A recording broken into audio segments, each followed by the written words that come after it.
Hello guys, आज हम पढ़ने वाले हैं इलेक्ट्रोस्टैटिक्स का पार्ट नंबर 20, जिसमें हम सीखेंगे गाउस के नियम का अनुप्रयोग। और कौन सा अनुप्रयोग सीखेंगे हम लोग, वो है हमारे आपके सामने बोर्ड पे लिखा है। कौन है? आवेशित गोलीय कोश या चालक गोले के कारण विद्युत क्षेत्र की तीव्रता। ठीक है, बहुत आसान सा टॉपिक है। चलो टॉपिक के अनुसार चलते हैं। हम लोगों को पहले क्या चाहिए? आवेशित गोलीय कोश या खोखला गोला। मतलब समझ गए होंगे आप लोग। आपके पास एक खोखला गोला होगा। आप खोखला गोला किसको मान सकते हैं? फुटबॉल को मान सकते हैं। ठीक है, और वो कैसा है? आवेशित है। आवेशित मतलब आपने उसको क्या दिया है? आवेश दिया है। एक ऐसा का ऐसा एक और टॉपिक है जो कौन है? चालक गोले के कारण। चालक गोला और खोखला गोला बेसिकली एक जैसे ही होते हैं। बता दूं मैं कैसे। चालक गोला जो होता है, चालक को दिया गया संपूर्ण आवेश उसकी पृष्ठ पे आ जाता है। कहाँ जाता है? उसकी पृष्ठ पे। तो बताओ आप, खोखला गोला, मैंने आपको एग्जाम्पल बताया फुटबॉल का। बताओ फुटबॉल को जो आवेश देंगे वो आवेश कहाँ रहेगा? उसकी सतह पर रहेगा। ऐसा कौन होता है? चालक गोला। चालक गोला लीजिए, उसको आवेश दीजिए। चूंकि गोला कैसा है? चालक है। और आप जानते हैं चालक को दिया गया आवेश कहाँ जाता है? उसकी सतह पर। बात समझ में आ गई? तो बताओ आप लोग टॉपिक समझ गए होंगे। तो सबसे पहले हमें क्या बनाना है? इसका डायग्राम बनाना है। तो देखिए हम लोग चलते हैं टॉपिक में। तो सबसे पहले आपको क्या चाहिए? एक खोखला गोला या चालक गोला चाहिए। तो ये लीजिए, चालक गोला ले लिया मैंने एक। ठीक, अब इस चालक गोले को हम लोग क्या करते हैं? आवेशित करते हैं या आवेश देते हैं इसको। जैसे आप इसको आवेश देंगे, दिया गया आवेश कहाँ जाएगा? इसकी सतह पर। तो जैसे आप आवेश देंगे कहाँ जाएगा? इसकी सतह पर। ये लीजिए,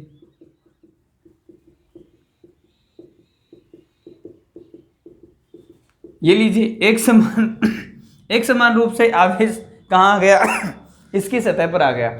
अब आप देख रहे हैं यहाँ पे जो भी आपने आवेश दिया है, सारा आवेश कहाँ गया? इसकी सतह पर आ गया। इसके अंदर कोई आवेश नहीं गया। इसका मतलब इसके अंदर आवेश का मान कितना है? 0 है। और शायद आप जानते होंगे, जहां आवेश का मान 0 होता है वहां विद्युत क्षेत्र की तीव्रता भी कितनी होती है? 0। क्यों?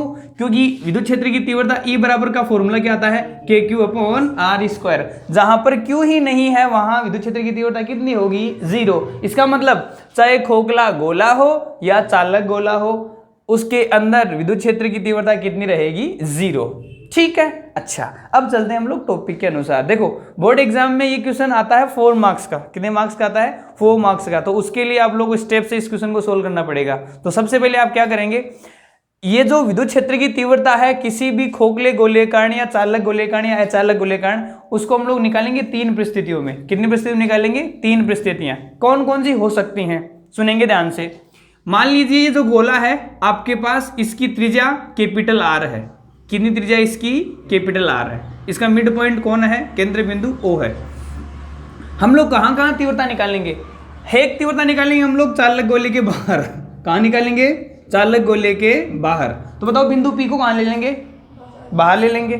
नंबर दूसरी स्थिति होती है चालक गोले की सतह पर। कहाँ पर? चालक गोले की सतह पर। तो बताओ बिंदु P को कहाँ ले लेंगे? सतह पर ले लेंगे। और तीसरी स्थिति होती है चालक गोले के अंदर। तो बताओ बिंदु P को कहाँ ले लेंगे? अंदर ले लेंगे। क्या आप लोगों को 3 प्रश्न दिख रही हैं? कहाँ कहाँ? चालक गोले के बाहर, चालक गोले की सतह पर और चालक गोले के अंदर। बात समझ में आ गई? अच्छा, याद कीजिए अभी तक जो हमने सीखा है, हमने ये सीखा है कि जहां बिंदु P लिया जाता है वो इस बिंदु से कितनी दूरी पर होता है? R दूरी पर। बोलो यस और नो। तो आप मेरे को सोच समझ के बताइए, जब हम लोग बिंदु P को बाहर रखेंगे उस समय जो दूरी होती है वो त्रिज्या से छोटी है या बड़ी है?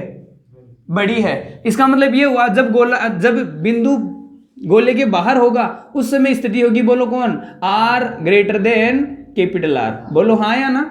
अच्छा, सेकंड स्थिति बताओ क्या? मैंने कहा बिंदु P कहाँ जाए? सतह पर। तो सतह पर आने का मतलब इस जगह आना, इस जगह आना मतलब बिंदु P यहाँ जाएगा। तो ये दूरी कौन सी? Small r। आप देखिए बताओ मैं इन दोनों में क्या रिलेशन दिखेगा आपको? दोनों बराबर दिखेंगे। तो इस स्थिति में क्या हो जाएगा? R बराबर कैपिटल R। और थर्ड स्थिति, जब बिंदु P को मैं कहाँ ले जाऊँ? इसके अंदर ले जाऊँ, तो ये दूरी इतनी सी हो जाएगी। और आप बताओ क्या बोलेंगे? आप बोलेंगे कि यहाँ पे कैपिटल R बड़ा हो गया, मतलब small r is less than capital R। तो इन 3 परिस्थितियों में हम लोग क्या करेंगे? विद्युत क्षेत्र की तीव्रता ज्ञात करेंगे। बात समझ में आ गई? चलो हम लोग चलते हैं आगे। तो सबसे पहले आप लोग यहाँ पे 2 लैंग्वेज लिख लेंगे, 2 लाइनें लिख लेंगे। क्या? कि गोलीय कोश या चालक गोले कारण विद्युत क्षेत्र की तीव्रता कितनी स्थितियों में ज्ञात करते हैं? 3 स्थितियों में। तो मैं लिख लेता हूं, गोलीय कोश, बोलो क्या? गोलीय कोश के कारण, ये चालक गोला भी लिख सकते हैं आप लोग, ओके। गोलीय कोष के कारण विद्युत क्षेत्र की तीव्रता, बताओ कितनी परिस्थितियों में, निम्न 3 परिस्थितियों में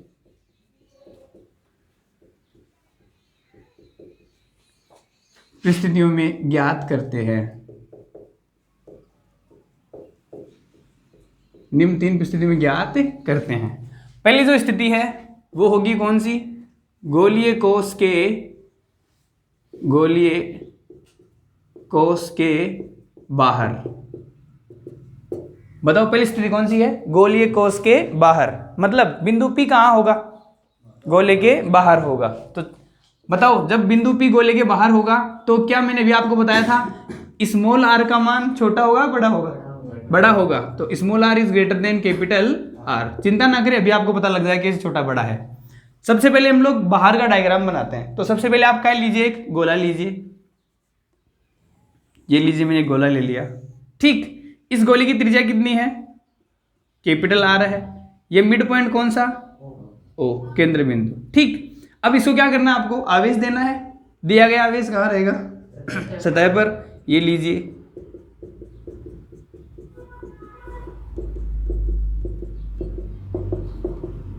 अच्छा बताओ कहाँ निकालना है विद्युत क्षेत्र की तीव्रता, गोले के बाहर। तो बताओ बिंदु P कहाँ लूँ मैं, यहाँ लूँ कि बाहर लूँ, बाहर। तो ये लीजिए, बिंदु P ने कहाँ ले लिया, बाहर ले लिया। आप जानते हैं जहाँ बिंदु P लिया जाता है उस केंद्र बिंदु से दूरी कितनी मानते हैं, स्मॉल r। तो ये दूरी कौन सी है, स्मॉल r, ओके। अब हम लोग विद्युत क्षेत्र की तीव्रता ज्ञात करें गाउस के नियम से। कौन से नियम से, गाउस के नियम से। और हमने स्टार्टिंग पढ़ा था, गाउस के नियम से विद्युत क्षेत्र की तीव्रता ज्ञात करने के लिए गाउसियन पृष्ठ लिया जाता है। क्या लिया जाता है, गाउसियन पृष्ठ। और गाउसियन पृष्ठ कैसा होता है, बंद होता है, अरे हाँ है ना। और उसमें आवेश को क्या करना, हम लोगों को निहित करना है। इसका मतलब ये जो गोला है उसको हम लोग क्या करना पड़ेगा, बंद करना पड़ेगा। अब एक बात बताओ, ये गोला बंद करने के लिए इस पे गाउसियन पृष्ठ कैसा बनाना पड़ेगा, इसके जैसा बनाना पड़ेगा। कैसा बनाना पड़ेगा, इसके जैसा ही। इसके जैसा मतलब कैसे, इसको बिल्कुल बंद करना है, मेरे को बिल्कुल बंद करना है। तो गोला कैसा बनाएंगे आप, ऐसे।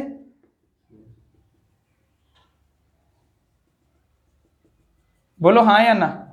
तो बताओ हम लोगों ने यहां पर कैसे पृष्ठ की कल्पना की है, एक गोलाकार पृष्ठ की कल्पना की है। इस गोलाकार पृष्ठ की त्रिज्या कितनी दिख रही है आप लोगों को, स्मॉल r। दिखी नहीं दिखी। तो ये कौन सा पृष्ठ है, गाउसियन पृष्ठ। कौन सा पृष्ठ है ये, गाउसियन पृष्ठ, ओके। अब आपको पता है हम लोग विद्युत क्षेत्र की तीव्रता निकाल रहे हैं, गाउस का नियम काम में ले रहे हैं। तो बताओ गाउस का नियम होता क्या है, गाउस का नियम होता है सर फाई ई बराबर sigma Q upon epsilon not. यहाँ तो विद्युत क्षेत्र की तीव्रता नहीं आ रही। तो आप लोगों ने एक पिछले अनुप्रयोग में पढ़ा था, फ्लक्स का गणितीय रूप और होता है। और फ्लक्स का गणितीय रूप क्या होता है, फाई ई बराबर होता है sir E vector dot S vector. बात समझ में आ गई आपको, अच्छा। लेकिन हम लोग यहाँ सबसे पहले किसके लिए निकालते हैं, अल्पांश के लिए। किसके लिए निकालते हैं, अल्पांश के लिए। संपूर्ण के लिए निकालने के लिए बाद में क्या करते हैं, उसका समाकलन। तो अल्पांश के लिए तो क्षेत्रफल सदिश भी कैसे लेना पड़ेगा आपको, अल्पांश। अगर यहाँ अल्पांश किया तो बताओ फाई रहेगा कि डी फाई हो जाएगा, डी फाई। संपूर्ण का निकालने के क्या कर देंगे हम लोग, समाकलन। तो समाकलन करते हैं, डी फाई का समाकलन हो जाएगा कौन, फाई ई। और ये हो जाएगा integration E vector dot D S vector. फिर हम क्या करेंगे, इस फाई को और इस फाई को क्या कर देंगे, इक्वल कर देंगे। और यहां से किसका मान आ जाएगा, ई का मान आ जाएगा। बात समझ में आ गई, जैसा हमने पिछले अनुप्रयोग में किया था। चले आगे। तो चलो हम लोग कैसे सोल्व करते हैं इसको देखते हैं। तो सबसे पहले बताओ कौन से नियम से, गाउस के नियम से। तो लिखते हैं गाउस के नियम से, गाउस के नियम से। बताओ गाउस का नियम क्या कहता है, गाउस का नियम कहता है सर फाई ई बराबर क्या होता है, sigma Q upon epsilon not. मैं मानता हूं मैंने इसको कितना आवेश दिया है, क्यू आवेश दिया है। तो बताओ सिग्मा क्यू की जगह क्या जाएगा, Q divided by epsilon not, समीकरण नंबर 1। ये कौन से नियम से, गाउस के नियम से, ठीक है। अब हमें तो क्या निकालनी, विद्युत क्षेत्र की तीव्रता। वो इससे तो निकलेगी नहीं, किससे निकलेगी, फ्लक्स के गणितीय रूप से। और फ्लक्स का गणितीय रूप मतलब इस गाउसियन पृष्ठ से जो फ्लक्स निकलता है उसकी वैल्यू निकालनी है। तो आप क्या लिखेंगे, आप लिखेंगे गाउसियन पृष्ठ से संबंधित फ्लक्स। बताओ गाउसियन पृष्ठ से संबंधित फ्लक्स का मान अभी आप लोगों को देखा था। बोलो फाई का फॉर्मूला क्या होता है? फाई बराबर E vector dot S vector. लेकिन हमें तो पहले किसके लिए निकालना है? अल्पांश के लिए। तो आप किसकी कल्पना करेंगे? पहले अल्पांश की। तो आप क्या करेंगे? यहां पर एक अल्पांश ले लेंगे। कहां पर? इस बिंदु P के पास क्या ले लेंगे? एक अल्पांश। अल्पांश आपको वहां लेना है जहां तीव्रता निकालनी है। अल्पांश आपको वहां लेना है जहां तीव्रता निकालनी है। बताओ अभी अल्पांश कहां लेंगे? चालक गोले के बाहर। फिर अल्पांश कहां लेंगे? दूसरी स्थिति में चालक गोले की सतह पर। और तीसरी स्थिति में कहां लेंगे? चालक गोले के अंदर। बात समझ में आ गई? तो अल्पांश मैंने कहां लिया? यहाँ पे। बताओ यहाँ पे कौन चाहिए? अगर आपने अल्पांश ले लिया है तो बताओ ये क्या होगा? एस रहेगा कि डी एस हो जाएगा? D S. और ये फाई रहेगा डी फाई? D phi. बात समझ में आ गई? या क्या इसका समाकलन कर सकते हैं हम लोग? तो बोलो यार फाई ई बराबर क्या हो जाएगा? Integration E vector dot D S vector. बात समझ में आ गई आपको? ओके। अब आप देखिए थोड़ा ध्यान से, क्या यहां जो आपका अल्पांश है, इस अल्पांश के लिए मुझे दोनों के बीच में कोण चाहिए। किस किस के बीच में? ई वेक्टर और डी एस वेक्टर के बीच में। किस किस के बीच कोण चाहिए? ई वेक्टर और डी एस वेक्टर के बीच कोण चाहिए। हम लोगों को क्या चाहिए? इन दोनों के बीच में एंगल चाहिए। किस किस के बीच में? ई वेक्टर और एस वेक्टर के बीच। आप जानते हैं ई जो है वो विद्युत क्षेत्र की दिशा होती है। और आपको पता है यहाँ पे बताओ कौन सा आवेश दिया गया हम लोगों द्वारा? धन आवेश। आप जाने धनावेश का विद्युत क्षेत्र की तीव्रता अंदर की तरफ या बाहर की तरफ? बाहर की तरफ। तो बताओ यहाँ जो विद्युत क्षेत्र की तीव्रता होगी वो किधर होगी? बाहर की तरफ। क्या यहाँ विद्युत क्षेत्र की तीव्रता इस दिशा में होगी? E vector. ओके। उसके बाद में मुझे किसकी दिशा और चाहिए? D S vector. और डी एस वेक्टर कौन होता है? क्षेत्रफल सदिश। और आप जानते हैं क्षेत्रफल सदिश की दिशा होती है पृष्ठ के लंबवत बाहर की तरफ। अगर ऐसे होता तो बाहर की तरफ, ऐसे होता तो बाहर की तरफ। समझ में आ रहा कि नहीं आ रहा? तो बताओ इस अल्पांश की पृष्ठ की क्षेत्रफल की दिशा किस तरफ होगी? ये भी बाहर की तरफ। तो बताओ यहाँ विद्युत क्षेत्र की दिशा सॉरी क्षेत्रफल सदिश की दिशा किधर? इस तरफ। ये लीजिए कौन? D S vector. बताओ ई बी सी दिशा में है, डी एस बी सी दिशा में है। थीटा का मान कितना होगा? 0। तो बताओ थीटा का मान कितना डिग्री? 0 डिग्री। बात समझ में आ गया आप लोगों को? क्या आप इसको सोल्व कर सकते हैं? तो बोलिए क्या हो जाएगा? क्योंकि थीटा बराबर कितना है? 0 डिग्री है, अतः बोलो क्या? फाई ई बराबर बोलो क्या हो जाएगा? इंटीग्रेशन ई डी एस कोस 0। बात समझ में आ गई आपको? ओके। या फाई ई बराबर कोस 0 का मान कितना होता है? 1। तो बताओ क्या हो जाएगा? Integration E D S. अब आपको पता है विद्युत क्षेत्र की तीव्रता यहां से हर एक बिंदु पर क्या रहने वाली है? नियत रहने वाली है। क्योंकि विद्युत क्षेत्र की तीव्रता का फॉर्मूला क्या होता है? के क्यू अपॉन आर स्क्वायर। बात समझ में आ गई आपको? तो बताओ ई को क्या कर लेंगे? बाहर कर लेंगे पिछले टॉपिक की तरह। तो बताओ क्या हो जाएगा? या फाई ई बराबर बोलो क्या हो जाएगा? ई आ जाएगा बाहर, अंदर कौन रहेगा? D S. ये डी एस कौन है? सर ये डी एस इस अल्पांश का क्षेत्रफल है। मैंने कहा मैंने क्या कर रखा है? इसका समाकलन कर रखा है। समाकलन का मतलब हुआ कि इस पूरे का क्षेत्रफल, और ये पूरा कौन है? गोला है। तो हमें बताओ यहाँ पे किसका क्षेत्रफल रखना पड़ेगा? गोले का क्षेत्रफल। और आप जानते हो गोले का क्षेत्रफल कितना होता है? 4 पाई आर स्क्वायर। कितना होता है? 4 पाई आर स्क्वायर। तो मैं लिख लेता हूँ यहाँ पे क्या? समाकलन ऑफ डी एस कौन है ये?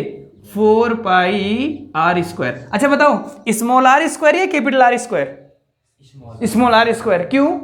क्योंकि हमने अल्पांश यहां नहीं लिया है, यहां लिया है। तो क्षेत्रफल किसका होगा? इस बड़े गोले का होगा। और बड़े गोले की त्रिज्या कितनी है? आर। समझ में आ गई बात आपको? अच्छा तो बताओ क्या हो जाएगा? इसका मान मैं रखूं यहाँ पे। तो बोलो फाई बराबर क्या हो जाएगा? ई इंटू बोलो कौन? 4 पाई आर स्क्वायर। समीकरण नंबर कौन सा आ गया? 2 आ गया। क्या यहां पर भी फाई का मान है? क्या यहां पर भी फाई का मान है? तो क्या हम दोनों को इक्वल करेंगे तो ई का मान आ जाएगा। तो बताओ क्या करेंगे हम लोग? क्या करेंगे हम लोग? समीकरण 1 व 2 से बताओ क्या हो जाएगा? यहां हमें ई का मान निकालना है तो इसको उस तरफ और इसको इस तरफ ले लेते हैं। बताओ क्या? ये भी फाई है, ये भी फाई है, तो ये इसके बराबर हो जाएगा। तो बताओ क्या लिख देंगे? E into 4 pi R square बराबर कितना? क्यू अपॉन एप्सिलॉन नॉट, जो हम लोग पिछले टॉपिक में करते आ रहे हैं। ठीक है। बोलो ई बराबर क्या हो जाएगा? ई बराबर क्या 4 पाई आर स्क्वायर नीचे आ जाएगा। तो बताओ क्या ऊपर Q अपॉन 4 पाई, देखो इसको मैं लिख दूं epsilon not into r square. ठीक है, ये क्या होगी विद्युत क्षेत्र की तीव्रता, कहां, अंदर बाहर या सतह पर, बाहर। इसको मैं एक रूप में और बना सकता हूं, सोचो क्या तुम लोगों को दिख रहा है एक रूप और, क्या दिख रहा है, आप जानते हैं sir 1/4 pi epsilon not that is k, अरे हाँ ना, तो साइड में लिख लीजिए k बराबर क्या होता है 1/4 पाई एप्सिलॉन नॉट। तो बताओ यहाँ पे 1/4 पाई एप्सिलॉन नॉट की जगह क्या रख देंगे k, तो बोलो E का फॉर्मूला क्या बन जाएगा, E बाहर बराबर क्या हो जाएगा k q upon r square. समझ में आया कि नहीं आया? अच्छा, ये कहाँ विद्युत क्षेत्र की तीव्रता आई है, बाहर आई है। एक प्रकार से देखो ये जो आवेश होता है उसके द्वारा ही आई है। आवेश के विद्युत क्षेत्र की तीव्रता कितनी बनती है, के क्यू अपॉन आर स्क्वायर। देखो आप ध्यान से, क्या आवेश अदिश राशि होती है, क्या आवेश अदिश राशि होती है, होती कि नहीं होती है? तो यहां पर जो टोटल आवेश होगा उसका मान भी शायद एक कोई ना कोई Q Q Q Q Q Q मिलके किसका मान बनाते होंगे, क्यू बनाते होंगे। अरे हाँ है ना, सपोज दैट मैं राक्षस हूं, मैं कौन हूं, एक राक्षस। मैं इसको देखूंगा तो मेरे को तो ये बिंदु आवेश दिखेगा, यस और नो। और आप सपोज दैट बहुत दूर हो इससे, तो आप ये जो गोला है आपको किसे दिखेगा, एक बिंदु आवेश की तरह। और आप क्या बोलेंगे, बिंदु आवेश के विद्युत क्षेत्र की तीव्रता कितनी होती है, के क्यू अपॉन आर स्क्वायर। क्या यही होती है जो हम लोगों ने पहले पढ़ा हुआ था? समझ में आया कि नहीं आया? तो ये कहाँ बनी है, गाउसियन पृष्ठ के बाहर विद्युत क्षेत्र की तीव्रता। ठीक है, अब इसका जो अगला पार्ट होगा बताइए वो कौन होगा, गोलीय कोश के सतह पर। ठीक है, एक बार स्क्रीन को पॉज कीजिए और यहां तक नोट्स बनाइए, फिर चलते हैं हम लोग आगे।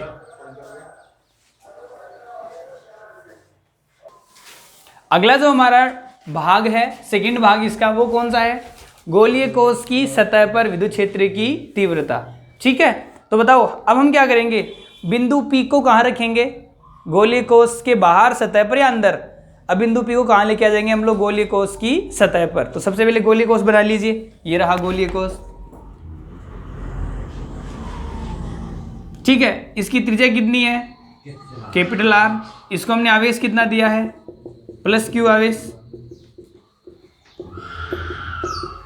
ठीक है, अच्छा अब देखो जो बिंदु P है, अगर हमें बाहर तीव्रता निकालनी है तो बिंदु P को कहाँ रखेंगे, आप बाहर रखेंगे। मुझे कहाँ निकालनी है, सतह पर। तो बताओ बिंदु P को यहाँ या यहाँ, सतह पर। तो बिंदु P को हम लोग यहाँ लेके आ जाएंगे। बात समझ में आ गई? अब जहाँ बिंदु P को लेके आते हैं वहाँ हम लोग किसकी कल्पना करते हैं, गाउसियन पृष्ठ की। अच्छा, ये दूरी कितनी होती है वैसे बेसिकली, स्मॉल r। अरे होती कि नहीं होती है? अब आप देख रहे ध्यान से, स्मॉल r का मान किसके बराबर है, कैपिटल R के बराबर है। इसलिए हम लोगों ने यहाँ पे क्या लिखा है, स्मॉल r बराबर कैपिटल R। अब आप क्या करेंगे, यहाँ पर एक गाउसियन पृष्ठ की कल्पना करेंगे। क्या करेंगे, गाउसियन पृष्ठ की कल्पना करेंगे जहाँ बिंदु P होता है। तो बताओ गाउसियन पृष्ठ यहाँ पे कैसा आएगा, इसके जैसा ही। तो बताओ क्या आ जाएगा, फिर से एक गोला। तो हम लोग क्या करेंगे, गाउसियन पृष्ठ की कल्पना करेंगे, तो फिर से कैसे आ जाएगा, वो एक गोला आ जाएगा। बात समझ रहे हो आप लोग? ठीक, तो आपने थोड़ी देर पहले देखा था, हमने थोड़ी देर पहले क्या देखा था, जो बाहर विद्युत क्षेत्र की तीव्रता आई थी ई बाहर बराबर, वो कितना आया था, के क्यू अपॉन आर स्क्वायर, यही आया था।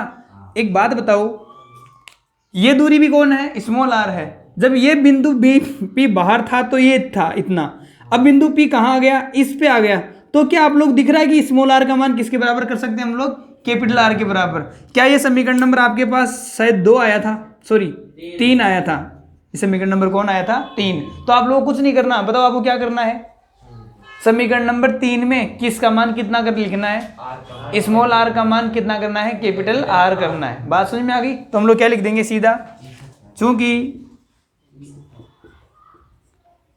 गोलीय कोश की सतह पर बिंदु P उपस्थित है, बिंदु P उपस्थित है,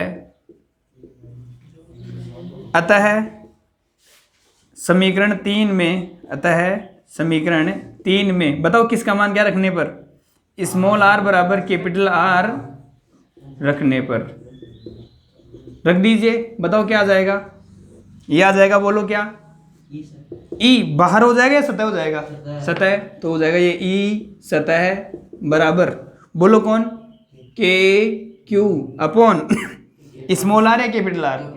कैपिटल आर स्क्वायर। बात समझ में आ गई? ये क्या हो जाएगी? विद्युत क्षेत्र की तीव्रता। कहाँ पर? सतह पर।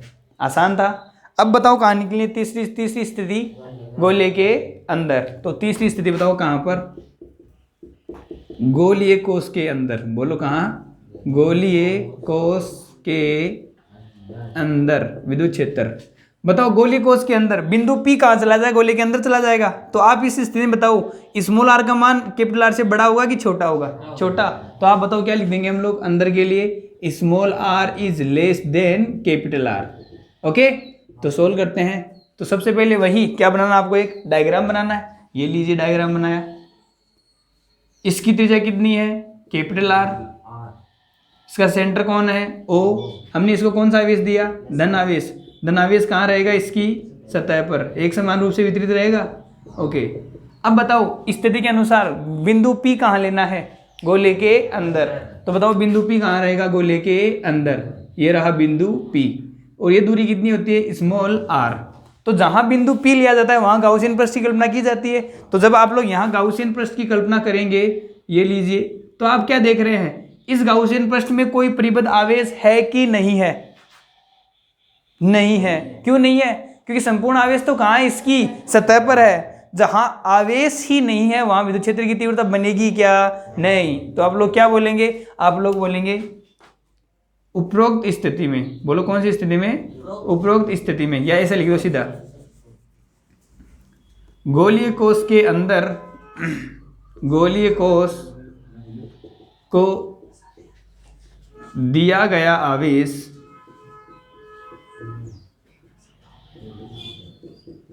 उसकी सतह पर वितरित रहता है। सतह पर वितरित रहता है एवं गोलीय कोश के अंदर गोलीय कोश के अंदर बताओ आवेश होगा कि नहीं होगा? नहीं होगा। गोलीय कोश के अंदर आवेश शून्य रहता है। कितना रहता है? शून्य रहता है। अतः गोलीय कोश ओब्लिक चालक गोले के अंदर बताओ विद्युत क्षेत्र कितना रहेगा? विद्युत क्षेत्र बताओ, जहां आवेश ही नहीं है वहां विद्युत क्षेत्र होगा क्या? नहीं होगा। अतः गोलीय कोश के अंदर विद्युत क्षेत्र कितना रहता है? शून्य रहता है। ठीक, बाद में उतार लेना, एक बार सुन लो इधर आराम से। कितना रहता है? 0 रहता है। अब आप लोग ER वक्र बनाते हैं। क्या बनाते हैं? ER वक्र। तो अब हम बना रहे हैं ER वक्र। तो देखिए कैसे बनाएंगे ER वक्र। आपको पता है चालक गोले के बाहर विद्युत क्षेत्र की तीव्रता कितनी? KQ/R²। सतह पर कितनी? KQ/R²। और अंदर कितनी? 0। तो आप क्या करेंगे? ER वक्र बनाने के लिए आप लोग वही जो हम लोग करते आ रहे हैं, यहाँ पे आप लेंगे R और यहाँ पर लेंगे आप E। ठीक है, ये कौन सा पॉइंट है? Centre point. ठीक, अच्छा। अब आप लोगों को क्या करना है? आप लोग देखो ER वक्र बनाने के लिए बहुत आसान तरीका तुम लोगों को बताता हूं मैं। सबसे पहले आप उस R गोले की त्रिज्या की कल्पना कर लो यहाँ पे। तो ये रहा आपके पास कौन सा? R गोला, R गोले की त्रिज्या वाला गोला। ठीक, ये R त्रिज्या थी। बताओ ये दूरी कितनी है? यहाँ से यहाँ तक की R होती है। ठीक है, मतलब यहाँ तक दूरी कौन आ गई आपके पास? R आ गई। अब आप जानते हैं ये गोले के अंदर का भाग है, यहाँ से लेकर यहाँ तक, केंद्र O से लेकर R तक। ये कौन है? गोले का अंदर का भाग है। और आपको पता है गोले के अंदर जो होता है, अंदर वो R का मान जो होता है वो छोटा होता है किससे? कैपिटल R से। बोलो होता कि नहीं होता? जो हमने डेरिवेशन देखा था। तो यहाँ से लेकर यहाँ तक स्मॉल r का मान छोटा है किससे? कैपिटल R से। फिर जैसे सतह आती है, सतह पर आप जानते हैं, आप क्या जानते हैं? स्मॉल r का मान किसके बराबर हो जाता है? कैपिटल R के बराबर। और सतह के बाहर जो वाला भाग है वहां पर क्या रहता है? स्मॉल r का मान बड़ा हो जाता है किससे? कैपिटल R से। ठीक, अच्छा। अब देखो आप ध्यान से, अंदर तीव्रता कितनी है 0, मतलब कहां से लेकर कहां तक तीव्रता 0 रहेगी, इस गोले के अंदर संपूर्ण भाग में तीव्रता कितनी रहेगी 0, मतलब यहां से लेकर सतह तक जो तीव्रता आएगी वो कितनी आएगी 0 आएगी। बात समझ में आप लोग? ओके। उसके बाद में बाहर देखो आप एक बार, बाहर क्या है KQ/R², मतलब E जो है वो R² के व्युत्क्रमानुपाती है। कैसा है? व्युत्क्रमानुपाती, मतलब बाहर जो तीव्रता है वो घटेगी। ठीक है, अच्छा अब एक बार आप इसको देखो ध्यान से, एक बार आप इसको देखो ध्यान से। ये कौन है? E सतह है। आप जानते हैं सतह के बाहर जो दूरी है R का मान वो R से बड़ा होता है, जबकि सतह पर जो R है वो R के बराबर है। अरे हाँ या ना? तो आप मेरे को बताओ इन दोनों में से छोटा कौन है, स्मॉल r और R में से? आप बोलेंगे सर स्मॉल r की वैल्यू ज्यादा है और R की वैल्यू कम है। बोलो है कि नहीं है? क्योंकि ये तो इतना ही है और स्मॉल r कौन है? ये बाहर वाला। ठीक, अच्छा अगर ये वाला मान छोटा तो ये वाला मान बड़ा होगा, ये वाला मान बड़ा तो ये वाला मान छोटा होगा, और अंदर का मान कितना है 0। तो तीनों स्थितियों में सबसे ज्यादा जो विद्युत क्षेत्र की तीव्रता वो कहां पे आएगी? सतह पर, और उसके बाद में कैसे हो जाएगी? बाहर व्युत्क्रमानुपाती रूप से बढ़ेगी। तो सतह ये रहा, सतह पर विद्युत क्षेत्र की तीव्रता क्या रहेगी? सबसे ज्यादा रहेगी, और उसके बाहर कैसे रहेगी? व्युत्क्रमानुपाती रूप से घटती रहेगी। समझ में आ गया? ये कौन बनेगा आपके पास? ER वक्र। और आप लोग क्या कर लेंगे इसको बाद में ऐसे कल्पना, हमें केवल ये कल्पना मात्र था, इसको आप हटा देंगे और ये आपका क्या बन जाएगा? ER वक्र बन जाएगा। आई होप आपको समझ में आया होगा। आप लोग आराम से स्क्रीन को रोकते रोकते पॉज करते करते नोट्स बनाइए। ठीक है, कोई डाउट है तो आप लोग अवश्य हमें पूछते रहेंगे। मिलते हैं नेक्स्ट लेक्चर में, तब तक के लिए गुड बाय, गुड लक।